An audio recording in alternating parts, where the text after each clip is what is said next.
Narumi Kurosaki walked slowly along the stone-paved streets of Besançon on a winter afternoon in 2016. The cold wind swept past the old buildings, carrying with it the damp scent of the Doubs River sinking into twilight. Under the soft yellow glow of the streetlights, she smiled as she greeted her friends after class, looking as relaxed as any other student living far from home. Her coat was buttoned tight, her scarf wrapped snugly around her neck, and her steps were small but steady, as if she had already grown accustomed to the European cold. That night, the peaceful dormitory on the hillside of La Boulogne lit up as usual. The windows shimmered with warm yellow light, the sounds of students chatting, hurried footsteps in the hallway, and the soft clatter of doors opening and closing blended into the familiar rhythm of an international campus. No one could have imagined that behind one of those doors, room 106, a terrifying chain of events was about to unfold. At around 3 a.m. on December 5, 2016, the silence of the night was suddenly torn apart by a series of horrifying screams. The sound was so intense that at least a dozen students jolted awake. The screams came 3 times, long, hoarse, as if someone were desperately fighting to escape a nightmare that could not be named. Then came muffled groans, heavy and broken, before everything sank into absolute silence. No one dared knock on the door to check. They hid back under their blankets, trying to convince themselves it was just a nightmare, an argument, or a terribly timed prank in the middle of the night. By the time the sun rose, Narumi had vanished without a trace. Her disappearance shocked not only her friends, but anyone who later heard her story. Perhaps everyone believes they understand the people around them. Yet Narumi's case forces us to confront a chilling question. Do we ever truly know the real face of the person beside us? And if one day you receive strange messages from a loved one saying, "Everything is fine," yet your instincts whispered that something was wrong, what would you do? Share your thoughts in the comments.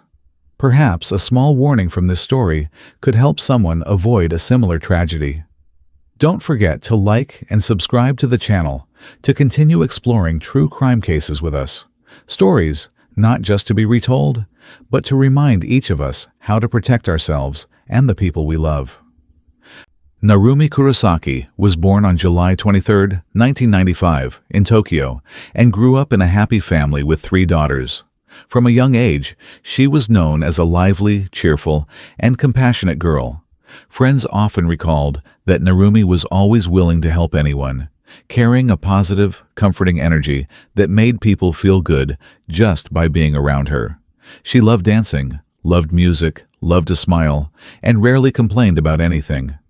In 2016, Narumi was a third-year student at Tsukuba University, one of the most prestigious universities in Japan, majoring in economics. Her desire to explore the world and master foreign languages motivated her to enroll in a student exchange program in France. It was a decision she was extremely excited about.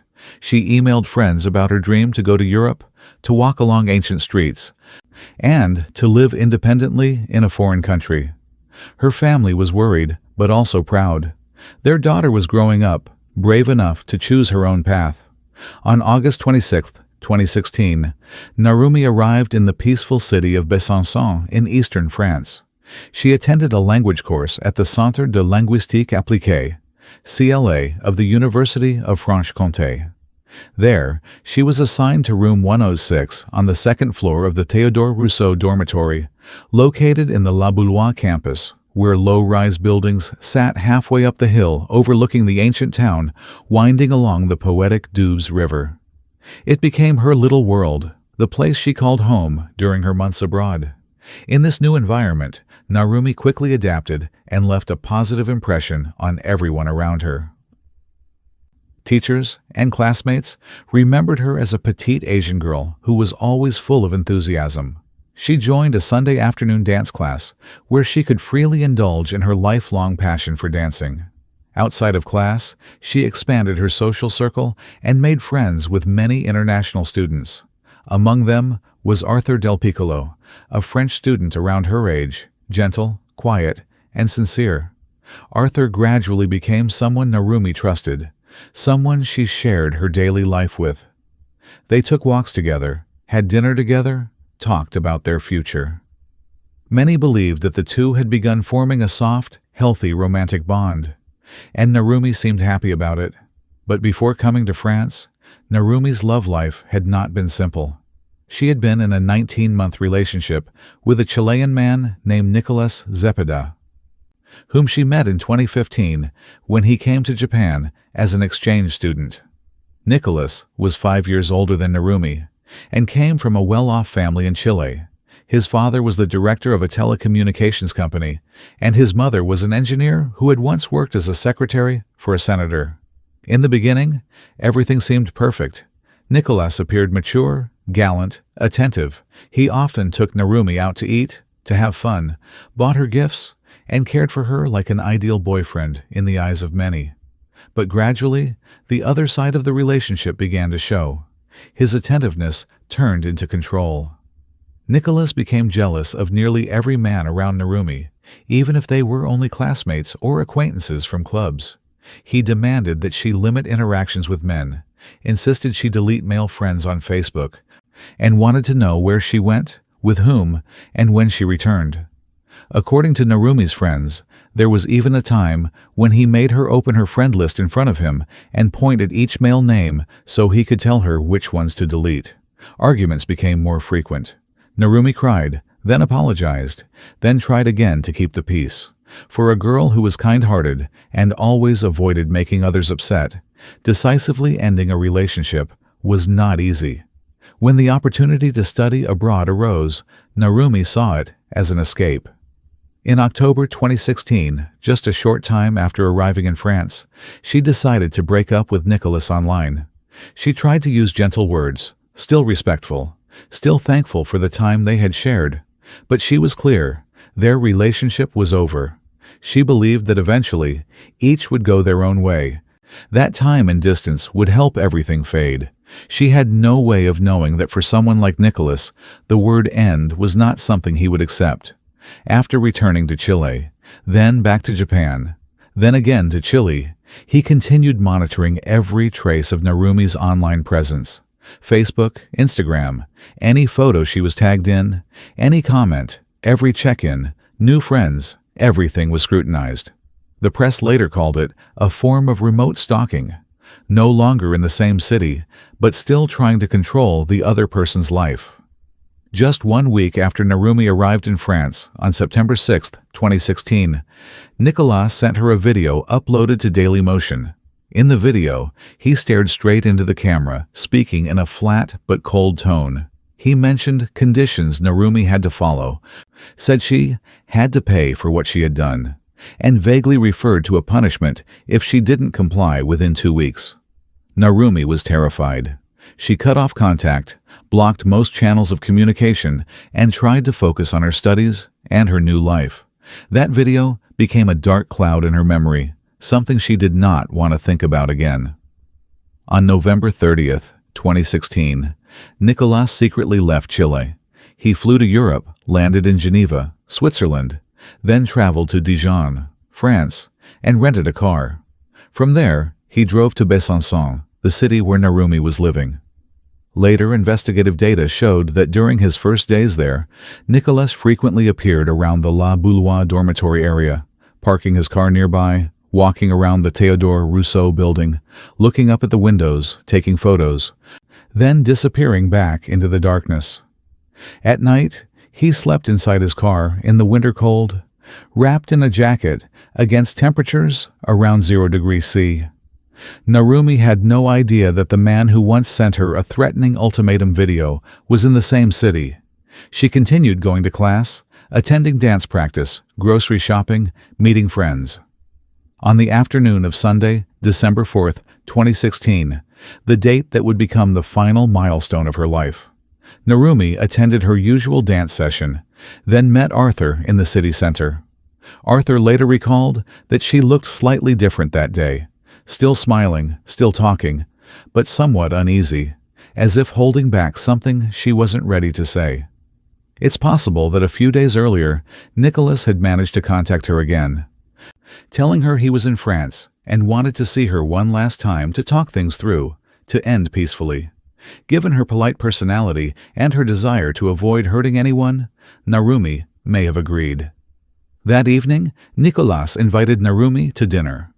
Around 7 p.m., he drove her to La Table de Gustave, a restaurant in Ornans, a small town in the valley of the Jura Mountains, about 20 kilometers from Besançon. In the warm setting with white tablecloths and glasses of wine, the two sat across from each other. At 9:57 p.m., the restaurant's camera recorded them leaving. Narumi walked ahead, wearing her coat and scarf, stepping into the cold night. Nicolás followed behind. They got into the car and drove back to Besançon. At 10:58 p.m., the security camera at the entrance of the Théodore Rousseau dormitory captured Narumi and a tall, slender, bespectacled man walking into the building. Narumi walked a few steps ahead, holding her access card. The man followed closely behind. The white corridor light cast their shadows on the wall before they disappeared around the corner. That was the last time the outside world ever saw Narumi Kurosaki alive. She led Nicolás to her room on the second floor. At first, everything was likely still normal.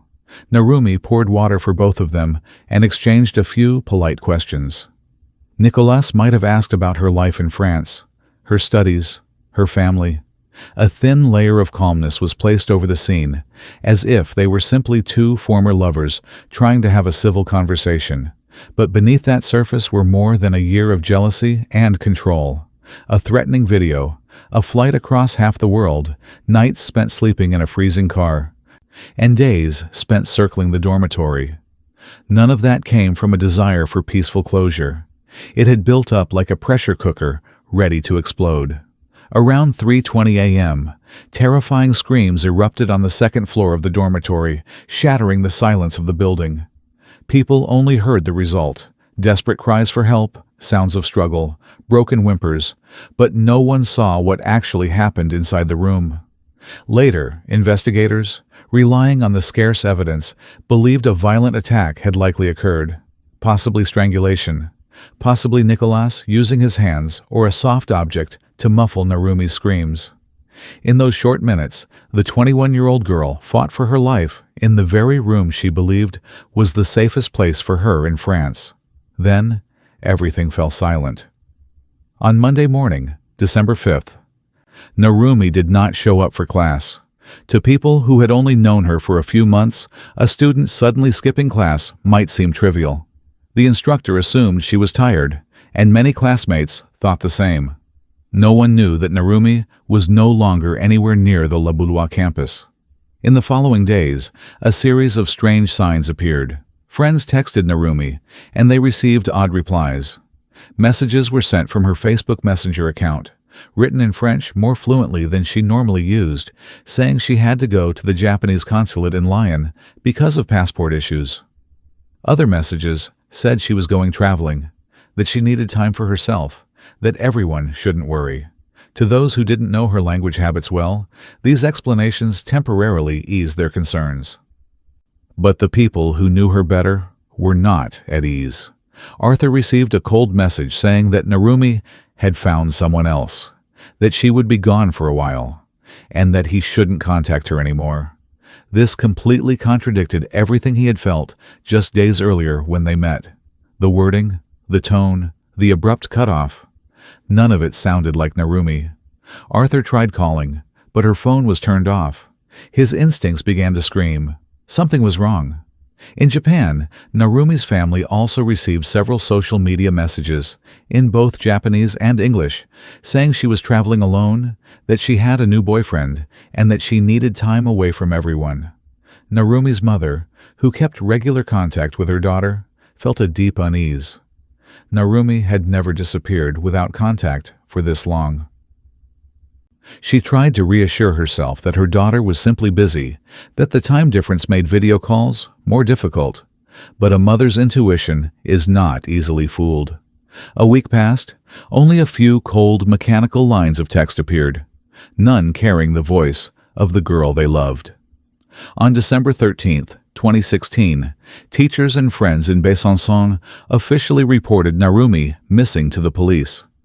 That same day, the students who had heard screams on the night of December 5th finally began piecing together what they had heard. The scattered fragments started forming a picture. Besançon police acted quickly. On the afternoon of December 15th, they obtained the key from the dormitory administration and unlocked room 106. The small room was tidy in an oddly perfect way. Those who knew Narumi said she wasn't messy, but she wasn't the type to keep everything arranged like a catalog showroom either. Yet at that moment, everything was in its place. The blanket was folded flat, the pillow aligned neatly, the desk clean, the laptop sitting properly on top. Her handbag was on the desk. Inside, her wallet containing 565 euros, her documents, and many personal belongings. Narumi's thickest winter coat was still hanging on the hook, the kind of coat that, in sub-zero weather, everyone was expected to wear. The only things missing were her passport, her phone, and a medium-sized suitcase. Police immediately sensed something was wrong. A petite Japanese girl supposedly traveling alone in the middle of winter, yet leaving behind money, a heavy coat, and most of her personal items, taking only her passport and suitcase without telling anyone. The entire room looked staged to send a message. Narumi had packed up and left willingly, but the small details told the opposite story. In the first hours of the investigation, police questioned Arthur, friends, teachers, and the students living on the same floor. One name quickly surfaced, Nicolás Zepeda, the Chilean ex-boyfriend. Arthur recounted what Narumi had told him about her previous relationship. He also provided the strange message he received on the morning of December 5th, a message he was certain Narumi herself did not write. At first, French police felt that the hypothesis of an ex-boyfriend flying from Chile to kill sounded far-fetched, but they still wrote down Nicolás's name, with a big question mark. When they checked banking records, that question mark grew darker. Narumi's card had been used to purchase a one-way train ticket from Besançon to Lyon on December 6th, but station cameras showed no images of her passing through, and no passengers recalled seeing her. That train trip seemed to exist only on paper, a shadow created to mislead those searching for her. Meanwhile, the dinner bill from December 4th at the Ornans restaurant, the last place Narumi was seen, was paid with a credit card issued in Chile. Police traced the account and the name, Nicolás Zepeda. From there, everything accelerated. Police pulled the full set of dormitory security footage. They saw Narumi with a bespectacled man resembling Nicolás entering the building on the night of December 4th. They saw the same silhouette wandering around the building on December 1st and 2nd, standing below the window of room 106, pacing around the shared kitchen, slipping into the camera's blind spots. GPS data from the rental car Nicolás used confirmed the vehicle's presence in Besançon at those exact times. Examining the small room carefully, they found Nicolás's fingerprints on a glass. Inspecting the emergency stairwell at the end of the second-floor hallway, an area seldom used, they discovered a faint smear of blood on the metal door. Laboratory analysis identified it as Narumi's. That door led directly to the parking lot behind the building. Nicolás's DNA appeared scattered throughout the room and on several objects. These data points did not reveal exactly what had happened, but they were enough to establish one undeniable fact. Nicolás had been with Narumi the night she disappeared. Police also examined the messages sent from Narumi's account after December 5th. They immediately noticed the unusual writing style, strange word choices, sentences lacking her personal tone. A Japanese exchange student was brought in for questioning. She explained that in early December, a Spanish-speaking man had asked her to translate several sentences from Japanese into French. Sentences about traveling, needing time alone, and don't worry about me. Afterward, the man insisted she delete their entire chat history. When investigators compared the translated phrases to the messages sent from Narumi's account after she vanished, the content matched almost exactly. That man was Nicolás. As the pieces aligned, there was little room left for coincidence. But by the time French police wanted to question Nicolás directly, it was already too late. Immigration records showed that on December 7th, Nicolás drove out of Besançon, went to Geneva, returned the rental car, and flew to Barcelona. He stayed there for a few days with his cousin, then flew back to Santiago, Chile on December 12th. Once home, he lived normally, working, seeing friends, as if those days in Besançon had never happened. For French police, Nicolás became the #1 suspect in a case that had moved from suspicious disappearance to something very close to homicide. But the suspect was halfway across the world, a citizen of a country with no extradition treaty with France. They needed a case as solid as steel. During the next phase of the investigation, the GPS data from the rental car opened up another critical direction. It showed that immediately after arriving in Besançon, Nicolás had driven into the Chaux forest, an oak forest spanning more than 200 kilometers between the Doubs and Jura departments. This was not a common tourist spot, nor a place a foreigner would casually wander into. He stayed inside that forest for about 2.5 hours, then returned to the city. A few days later, shortly before leaving France, Nicolás drove back into the Chaux forest once more. In parallel, his credit card records included purchases at hardware stores, items investigators suspected could be used for digging, cutting, or concealing. Everything pointed toward the worst possibility. The Chaux forest might be where Narumi's body lay. In early January 2017, search teams were deployed. In the biting winter cold, dozens of police officers, gendarmes, and canine units entered the Chaux forest. They searched every trail, every hollow, every canal bank. Cadaver dogs were brought in from the Grammont Center. The search area expanded to include the Rin-Rhône Canal near the city of Dole, where the water was deep, the current cold, and the riverbed thick with mud. Occasionally, the press published images of long lines of officers walking between leafless trees, heads lowered, tools in hand. But all those efforts vanished into nothing. Each failed search was another knife to the hearts of her family. They had not only lost their daughter, they had no place to lay her portrait, no chance to say a final goodbye. Narumi's mother often woke with a kind of pain that was both vague and sharply cutting. A pain only those who lose a loved one without ever finding their body could understand. Meanwhile, French authorities began working with Chile. In early 2017, Nicolás was summoned for questioning in Chile. He could not deny having traveled to France. Flight tickets, car rentals, cameras, and card transactions all proved it clearly. Yet he told an entirely different story, that he only came to see Narumi one last time, that they had dinner, spent the night together, and that the next morning she was perfectly fine, even walking him to the parking lot, smiling as usual.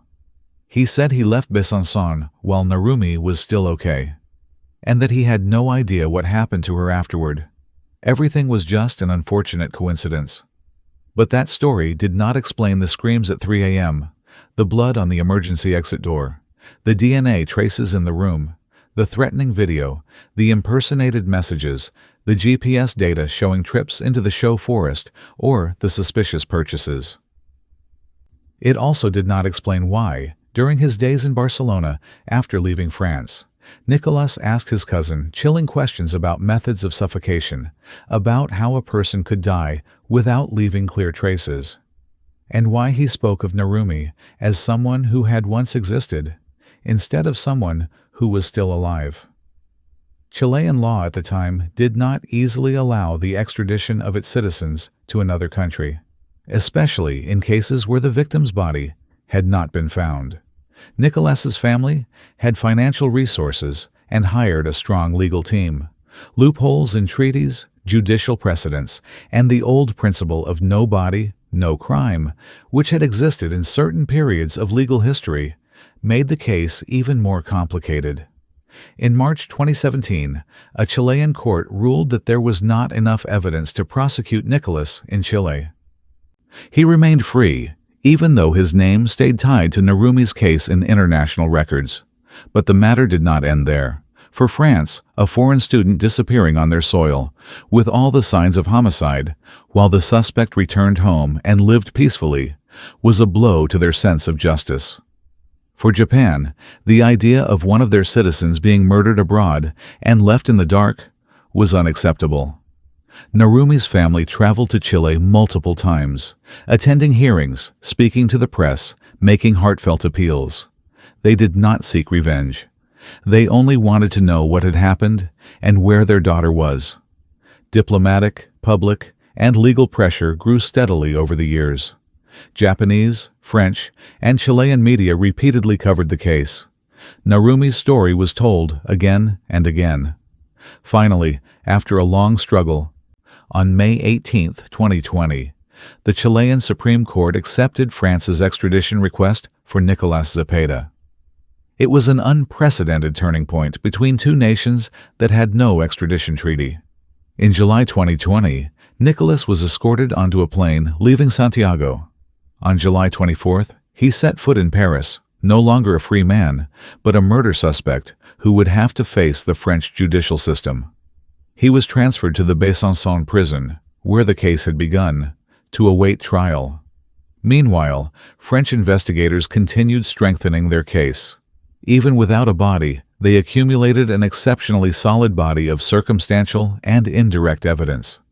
Every small detail contributed to a larger picture in which almost no space remained for a plausible innocent explanation. In March 2022, nearly 6 years after Narumi's disappearance, the criminal trial in Besançon officially began. It was called the Trial of Three Continents, the victim from Japan, the defendant from Chile, and the crime committed on French soil. In the courtroom, a large screen displayed images and videos. Interpreters translated simultaneously between French, Japanese, and Spanish. On the wall hung 3 clocks showing the time in Paris, Tokyo, and Santiago. 3 countries, 3 time zones, connected by the story of a girl named Narumi. Nicolás Zepeda, then 31 years old, appeared wearing a dark coat, glasses, and neatly combed hair. He sat in the defendant's box between 2 security officers. His face was expressionless. At times, he answered questions. At times, he lowered his head to take notes. Across from him, in the seats reserved for civil plaintiffs, sat Narumi's mother and sister, holding her portrait. They had traveled a long way from Tokyo just to hear once again every detail of the night their daughter disappeared. Arthur Del Piccolo attended the trial as a witness. Teachers, friends in Besançon, Japanese exchange students, the cousin in Barcelona, the person who had been asked to translate the messages, and various acquaintances of Nicolás, all took the stand, one by one. They did more than recount events. They painted a portrait of 2 people. On one side, a gentle, hard-working girl who always thought of others.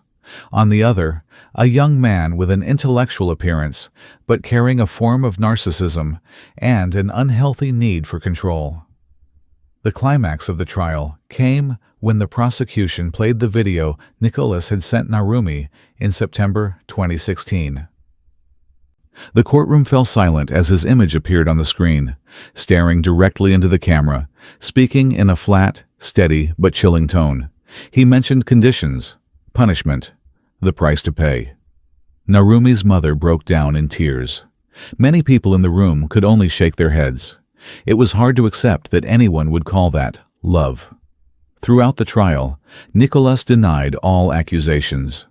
He admitted coming to France, meeting Narumi, and spending the night in Besançon. But he insisted he left while she was still alive. He changed details multiple times, to the point that even neutral observers found his narrative difficult to follow. The defense emphasized that there was no body, no direct witness to an act of murder, and that everything was merely inference built from indirect data. The prosecution argued that precisely because there was no body, one must look at the totality of the suspect's behavior before, during, and after the event, and in this case, every path led to a single conclusion.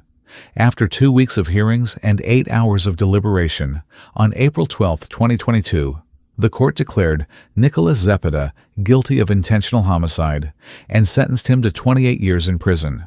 For Narumi's mother, the sentence was not a victory. She said, "No verdict will bring my daughter back." But at the very least, from that moment on, her daughter's name was spoken not only as a missing victim, but as someone for whom justice had been named in court. Nicolás appealed. In December 2023, the appeals court upheld the 28-year sentence. He then brought the case before the French Supreme Court. In February 2025, the Supreme Court ordered a retrial on procedural grounds, but maintained his detention, meaning he would not be released while waiting. A new trial will take place, but what has already been established about the night of December 4th to the early morning of December 5th, 2016, the actions before and after, the chain of logic connecting every piece of evidence, will not be easily erased. Narumi has still not been found. Her case has been cited by many experts in France as a textbook example of feminicide.